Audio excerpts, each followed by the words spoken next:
முடிக்கப்பட்ட இந்த பாலம் அதன் பிறகு 2017ஆம் ஆண்டு நிதி ஒதுக்கிடப்பட்டு 7 ஆண்டுகள் கடந்து விட்டன.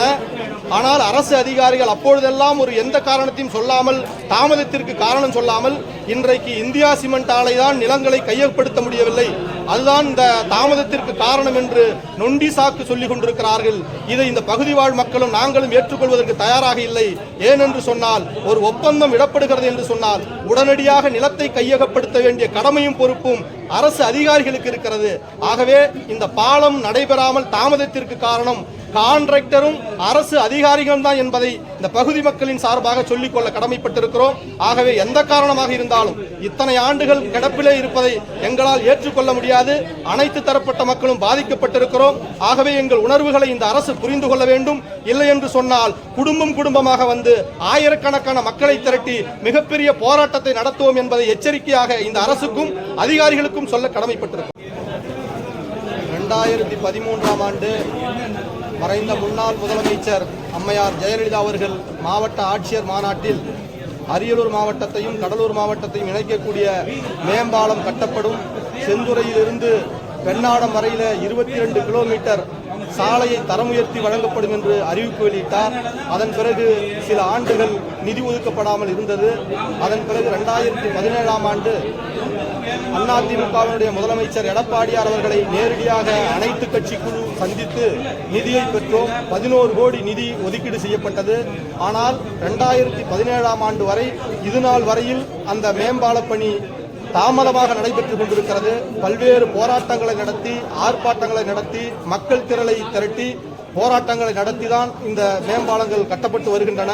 ஆனால் 11 ஆண்டுகள் கடந்தும் இன்னும் அந்த மேம்பாலம் பணி நடைபெறாமல் தாமதப்படுத்தி கொண்டிருக்கிறது. அதுபோல அணுகு சாலை அதன் பிறகு அனைத்து இந்திய திராவிட முன்னேற்ற கழகத்தினுடைய அரசு கவனத்திற்கு கொண்டு சென்ற பின்னர் 5 கோடி 20 லட்சம் நிதி ஒதுக்கீடு செய்யப்பட்டது. அது நாமக்கலை சார்ந்த ஒரு கான்ட்ராக்டருக்கு வழங்கப்பட்டிருக்கிறார்கள்.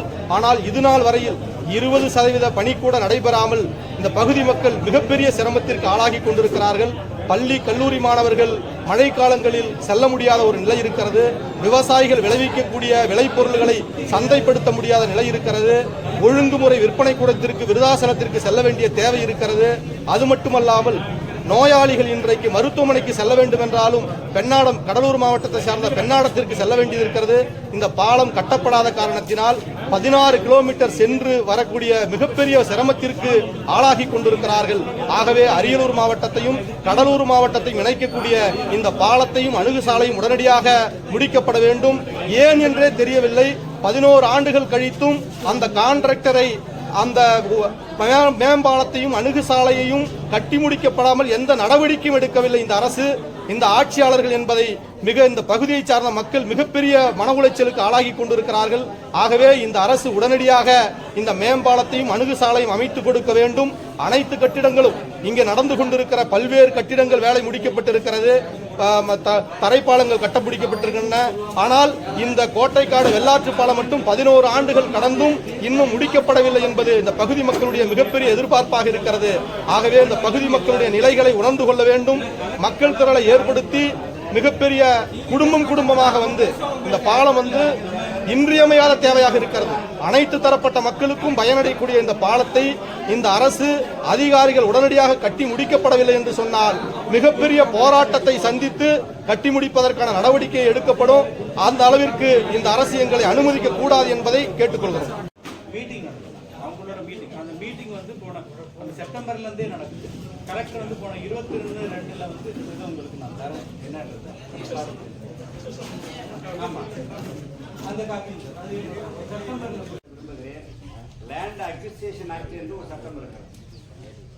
லேண்ட் அக்விசிஷன் ஆக்ட்ல அவங்க எந்த கோர்ட்டுக்கு போனாலும் சரி, நீங்க நிலத்தை எடுத்துக்கலாம், நம்ம வேலையை செய்யலாம், நமக்கு கட்ட வேண்டிய பணத்தை கோர்ட்ல கட்டிக்கலாம். இது கிராமப்புறத்துல எல்லா விவசாய நிலங்களையும் இது வந்து, அதனால இதை ஒரு பெருசாக நீங்கள் பேச வேண்டாம். நீங்கள் கலெக்டர் நாளைக்கு கொண்டு போங்க. மக்கள் இது மாதிரி திரள ஆரம்பிச்சிட்டாங்க, போராட்டம் பண்ண ஆரம்பிச்சிட்டாங்க. நாங்கள் இதுக்கு ஒரு காரணமாக சொல்லியிருக்கிறோம். இது காரணம் தான் நீங்கள் சொல்லியிருக்கிற தாமதத்திற்கான காரணம் இது. ஆனால் காரணம் அது அல்ல. இந்த கான்ட்ராக்டர் வெளிநாடு போயிட்டார், அவர் இங்கே சரியாக வேலை செய்யலை. இதை விட பெரிய வேலை பாடாளூர் பக்கத்தில் அவருக்கு கிடைச்சிருக்குன்னு நினைக்கிறேன். 20 கோடி 30 கோடி என்கேஜியில் கிடைச்சிருக்கு. அந்த வேலை இங்கே உள்ள பசங்களாம் அங்கே போய் வேலை செஞ்சுட்டு இருக்கிறாங்க. இது கம்மியான தொகைங்கிறதுனால அவருக்கு அலட்சியப்படுத்துறாரு. இதுதான் நடந்துட்டு இருக்கு. உங்களால கான்ட்ராக்டுக்காரங்களை விரட்டக்கூடிய அளவுக்கு உங்களுக்கு அந்த அதிகாரம் இல்லை. கான்ட்ராக்டுக்காரங்க தான் உங்களை வெட்டுவாங்க தவிர அவங்கள நீங்க வெட்ட முடியாது. இதுதான் உள்ள நிலைமை. ஆனா நாங்க இப்போ உங்களை மட்டுமல்ல அரசாங்கத்தையும் கேட்கிறோம், கான்ட்ராக்டுக்காரர்களையும் கேட்கிறோம். இந்த வேலைகள் இன்னும் 3 மாதத்தில் இது முடித்தாக வேண்டும். இந்த 3 மாதத்தில் போராட்டம் என்பது வருகின்ற அடுத்த மாதமே நாங்க துவங்குறோம். நீங்க தொடர்ந்து இவங்க வந்து ஒரு 50 பேரை விட்டு எக்யூப்மெண்ட்ஸ் எல்லாம் கொண்டு வந்து வேலையை ஆரம்பிச்சுட்டாங்கன்னா நாங்க போராட்டத்தை கொஞ்சம் தள்ளி வைப்போம். இல்ல அவரு அகத்தியர் சொன்னது மாதிரி 4 பேரு 3 பேரு அந்த போராட்டம் நடத்துறாங்க, அதுக்காக நம்ம நடத்த ஒரு அன்னைக்கு பாக்குற கம்பி கட்டுறதுக்கு 4 பேர் நின்றுட்டு இருக்காங்க. இவ்வளவு பெரிய ப்ராஜெக்ட் 4 பேர் தான் கம்பி கட்டுறதா? அந்த கம்பி துரு பிடிச்சி அப்படியே நின்றுட்டு இருக்கு. இது இன்னும் ஒரு 2 மாசம் துரு பிடிச்சுன்னா அந்த கம்பி வந்து அதனுடைய பவர் அதனுடைய திறனை அது குறைக்கிற போகுது. அதன் பிறகு நீங்க சைட்ல இது ரிட்டர்னிங் ஆர்டர் போட்டு என்ன பயனு? அது அப்புறம் நடிச்சுக்கிட்டு தான் போகும் பாலம். ஆக அந்த வேலையை விரைவாக முடிச்சா அது சரிது என்கிற காரணங்கள்லாம் இல்லை. இந்த பில்லர் போடுறது சரியில்லையா? ஆக அதெல்லாம் சேர்த்துதான் கொட்டேஷன் போட்டு நீங்க கான்ட்ராக்ட்ல இது பண்றீங்க, டெண்டர் எடுத்துருக்கீங்க. அதுக்கான ஷெட்டரை போட்டு அதுக்கான இரும்பு தடங்களை போட்டீங்கன்னா எந்த மண்ணும் உள்ளார இறங்காது. ஏன்னா அது விறுவிறுந்து வேலையை முடிக்கணும். நீங்க 4 பேரை வச்சுக்கிட்டு மண்ணு சேர்த்துன்னா சரியா தான் செய்யும். எனவே இது கான்ட்ராக்டருடைய குறைபாடை தவிர மற்ற யாருடைய குறைபாடும் இல்லை. உங்களுக்கு தேவையான பணமும் கொடுத்துருக்குறாங்க. இன்னும் சொல்ல போனா இந்த பாலத்துக்கு அணுகு சாலை போடணும்னு சொல்லி 5,5 கோடி ரூபாய் கேட்டு 5,5 கோடி ரூபாய் இதுக்கு தேவைப்படும் என்று சொல்லி நெடுஞ்சாலைத்துறையில இருந்து பரிந்துரை பண்ணப்போ அப்ப நிதித்துறையில இருந்து செயலாளர் சொல்றாரு, ஐயா பாலம் போடுறதுக்கே 11,5 கோடி ரூபாய் தான், அதுக்கு பக்கத்துல இது ரோடு போடுறதுக்கு 5,5 கோடியா? இந்த கேள்வி கேட்டாங்க. அதன் பிறகு அதை நாங்க பல வழிகளில் பிரஷர் பண்ணி அது அவசியம், அது கிளேஸ் ஆயிலு, அது கீழே இருந்து பில்லர் போட்டு மேல வரணும், அதனால இந்த தொகை தேவை என்று பல வழிகளில் அதுக்கு பிரஷர் கொடுத்து அந்த தொகையை வாங்கிச்சு. அதெல்லாம் சேர்த்தன வாங்கியிருக்குது. இவங்க என்ன வேலை முடிச்சிருந்தா அதுல நல்ல ப்ராஃபிட் இவங்களுக்கு கிடைச்சிருக்கும். இதை விட்டுவிட்டு இதை விட அதிகப்படியான பெரிய கான்ட்ராக்ட் ஒர்க் எடுத்துக்கிட்டு அங்க போய் இங்க ஆளுங்கெல்லாம் வேலை செஞ்சுட்டு இருக்கிறாங்க. அதனால வேலையை உடனடியாக துவங்கணும். துவங்கிய 3 மாதத்திற்குள்ளாக இந்த வேலை முடிக்கப்பட வேண்டும். நாங்க 15ஆம் தேதி வருகின்ற அடுத்த மாதம் 15ஆம் தேதி போராட்டம் நடத்துவது என்பது இந்த கான்ட்ராக்டர் கையில தான் இருக்கு. ஒன்று. இரண்டாவதாக நாளைக்கே இந்தியா சிமெண்ட்ஸ் கம்பெனிக்கு நான் கடிதம் எழுதுறேன். இந்த இதுக்கு நீங்க அப்ஜெக்ஷன் தெரிவிக்க கூடாது. ஏன்னா அவங்க ரூல்ல வந்து அவங்க நிலத்தை யாரு அபகரிச்சாலும் அதுக்கு ஒரு நோட்டீஸ் கொடுப்பாங்க. ஆனா அதனால தான் போயிட்டு நீங்க நினைக்கிறீங்க அவங்க ஒன்றும் அங்க ஏகே பாட்டி துப்பாக்கி எடுத்துட்டு வந்து இங்க ஒன்றும் உங்களை மறிக்க போறது இல்லை. மீறி நீங்க இதை கட்டுங்க. அவங்க யாராவது தடுத்தா நாங்க வந்து உங்க கூட நிக்கிறோம். நாங்க பக்கத்துல இருக்கோம். நாங்க எங்களை மீறி இங்க ஒண்ணும் நடக்கிறாங்க. இந்த பாலத்துல 2 அணுகு சாலைக்கு அப்ப இருந்த கான்ட்ராக்ட் ஒருத்தர் இதை கட்டினவர், இந்த மேம்பாலத்தை கட்டினவர் 50 ரோடு மண் வேணும், திராவிட மண்ணுன்னு சொல்லி என்கிட்ட வந்து கேட்டார். இந்த 2 பக்கமும் பின்பக்கமும் அந்த பக்கமும் மண் கொட்டுறதுக்கு.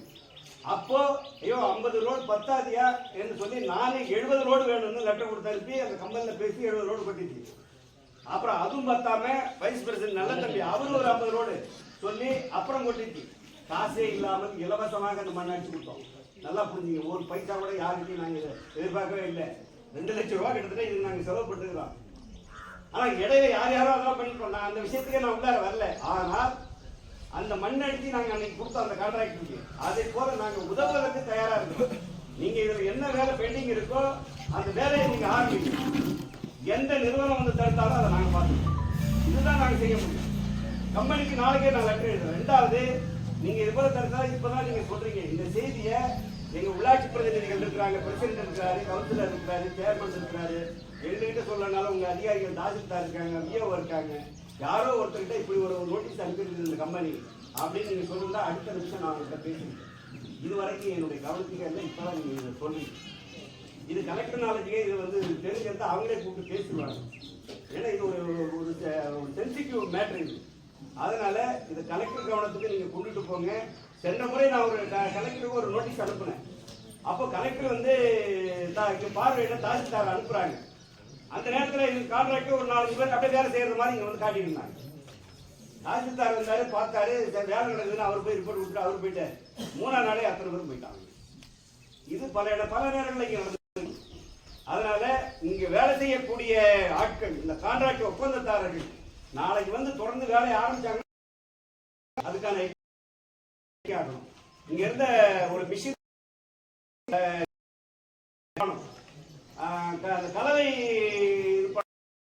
அதையும் காணும் எல்லாத்தையும் எடுத்துட்டு வேலை இருந்து கொண்டிருக்கிறது. அதற்கு அடுத்த கட்ட போராட்டத்தை நாம் அறிவிக்கலாம் என்று மாமா அவர்களிடம் பேசினார்கள். நான் உடனே சரி நம்ம போராட்ட குழு சார்பில் தலைவர் ஆரியபோது தான் உள்ளவங்கள்ட்ட என்ன மட்டும் சொல்லி பண்ணுங்க, நானும் சொல்கிறேன் அப்படின்ற ஒரு செய்தியை சொன்னேன். எல்லாத்தையும் தொடர்பு கொண்டு எல்லாம் பேசணும். எல்லாத்தையும் கடந்த 2013ஆம் ஆண்டு இந்த பாலம் கட்டப்பெற்று கிட்டத்தட்ட 11 ஆண்டுகள் ஆகிறது இந்த வேலையை ஆரம்பிச்சு.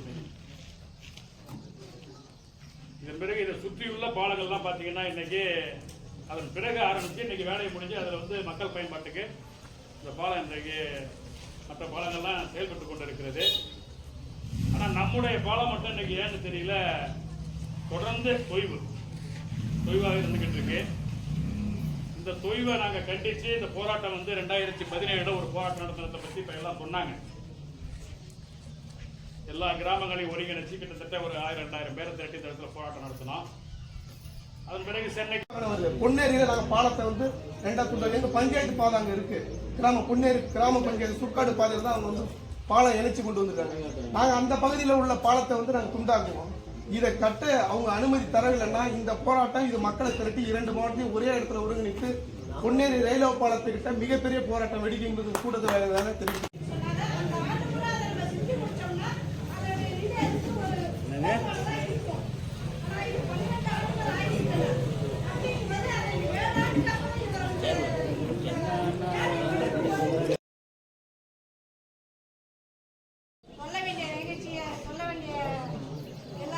எல்லாருமே சொல்லிட்டு வந்தாங்க.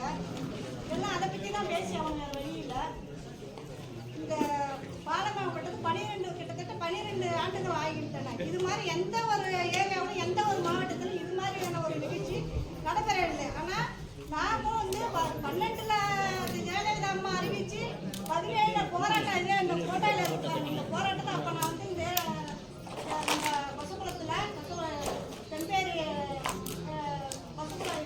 எஸ்எஸ்புரம் பஞ்சாயத்துல நல்லூர் கொஞ்சம் கவுன்சிலராக அப்போதைக்கு இந்த போராட்டம் ஆரம்பிக்கும் போது நாங்கள் பேட்டி கொடுத்தோம். அப்பவும் நாங்கள் போராட்டம் ஆரம்பிச்சதுக்கு அப்புறம் தான் 5 வருஷம் வச்சு இதை இதை எடுத்துக்கிட்டாங்க. அப்பவே எதையும் எடுத்துக்கிட்டாலும் போராட்டம் தான். போராட்டம் இல்லைன்னா எதுவுமே நடக்காது. ஆனால் நம்ம அரசாங்கம் என்ன நினைச்சுக்கிச்சு அப்படின்னா போராட்டம்னு வந்தால் அதுக்கப்புறம் பார்த்துக்குமே நம்ம மனு கொண்டை கொடுக்கறதெல்லாம் அப்படியே வாங்கி போட்டு விடுறாங்க. நான் இப்போ நல்லூர் ஒன்றியத்தில் சேர்மனாக இருக்கேன்.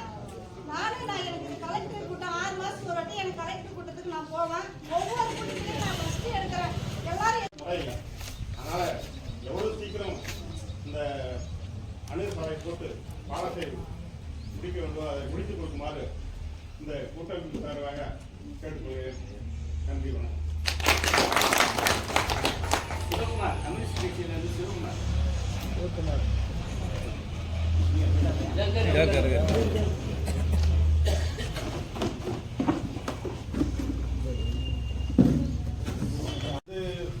கம்பெனியை சொல்லுகிறார்கள்.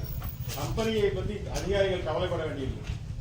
கம்பெனிகள் எங்கள் நிலத்தை புடிங்கி கொண்டு வந்து அதனால கம்பெனியை தொடர்ந்து சொல்ல அர்த்தம் இல்லை. நீங்க கட்டலாம் அவங்க ஏதாவது பிரச்சனை பண்ணாங்கன்னா